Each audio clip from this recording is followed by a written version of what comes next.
سلام علیکم، روزتون بخیر. عزیزان خیلی هم گفته بودید این کیک‌های خوشگلتون رو با چی صاف می‌کنید؟ دیگه این گردون یا اون گردون نسل جدید تموم شد. وزرا به روزه. با این دستگاه کیک صاف کنی که ما دو تاشم تهیه کردیم داخل کارگاه، بچه‌ها همینجوری که دارید ملاحظه می‌کنید خیلی مدرن، خیلی تمیز، خیلی مرتب انجام میدن.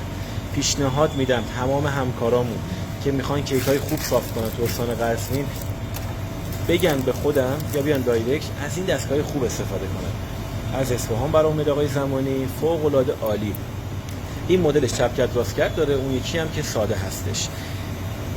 مشتریای عزیزمون هم نگاه کنید، همه چی به روز. مشتری خوبی مثل شما داریم باید براش مایه بذاریم.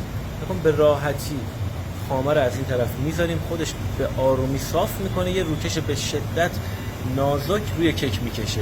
اونا که دوست ندارن خامه رنگی بخورن یا به حال سفید باشه خامه‌شون، فقط رنگ دورش و همین سادگی. یه آثار کشی کوچیک تمام.